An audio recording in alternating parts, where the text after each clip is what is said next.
Okay, so a lot's changed since the first video I put out.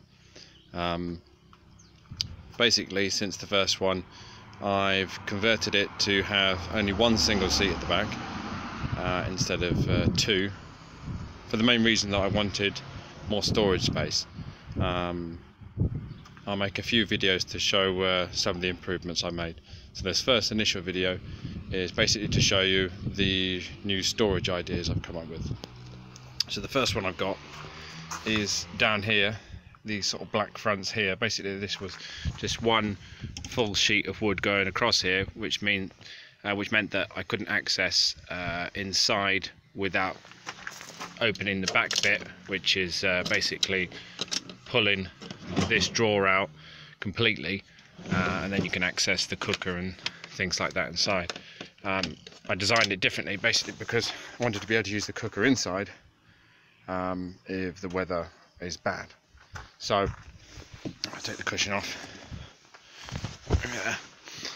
This then allows you to, and then I put a cut along the top here, so you can now lift up this flap. You take the cooker out, put it on top of the flap here, and then you can cook like so.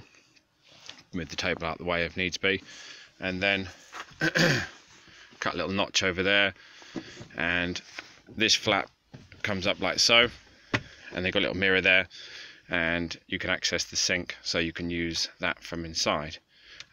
Water's over here, but obviously that doesn't connect with the sink. You just have to, if you don't want to drink the water you've got in the cup, you can pour the rest of it just down the sink down there, and it collects in a container underneath. So that's quite good for accessing things at the top. And then from things at the front, I've got this little door here, and then you've got the water tank underneath there, and then the kettle and what have you under there. That stays shut with the magnetic catch. And then these doors here, they open up like so, and then that allows you to access the pots and pans and things like that from underneath. Remembering all of this will slide out as well, but it does allow you to access from inside. And then basically you've just got these roller catches, top and bottom, which hold it in place, and that's pretty solid there. The next thing I wanted to do, okay, so after I removed the double seat at the back, took that out and put the single seat in. So now we've got a single passenger seat here, and this created a massive, well, for this size of van, a massive storage space under here. So I basically cut the top part of the front of the bed up into this section here, which created this really good decent storage area under here, which we've got all our sleeping stuff here, and I just put a damper there to hold it in place so you can get the stuff out with it, keep falling down. And then I had to come up with basically a new food storage area, because previously the food storage area was this area here underneath this surface here, which was part of the bed. So obviously you had the double seat over here. So what I did was then cut another strip up and then put this on a hinge. So now you lift this up, and underneath here you've got a decent bit of storage for food, got some water there, and then this side as well. So you can fit a decent amount there, and it stays nice and cool.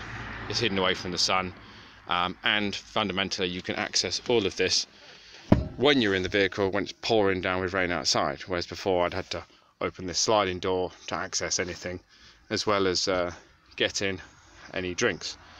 Moving on to drinks, we've now got the fridge that I've managed to put here. This was the best thing I could come up with for sort of money I was going to spend. Anything else would have taken up too much room.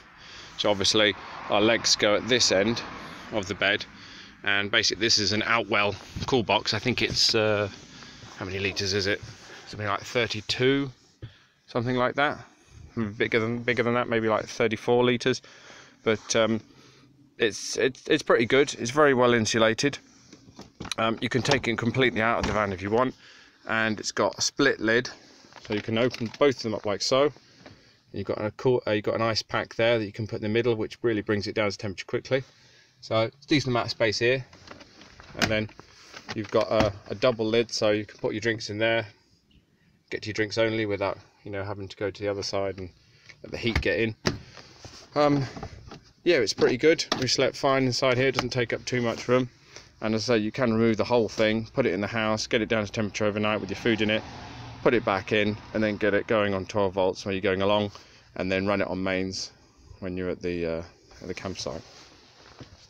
So that really sorted out. That was really an important one for me, basically, because it increased the amount of storage we've got for food, and fundamentally, if we want to be inside the van, if it's cold or wet outside, you can access drinks and food while you're inside the van.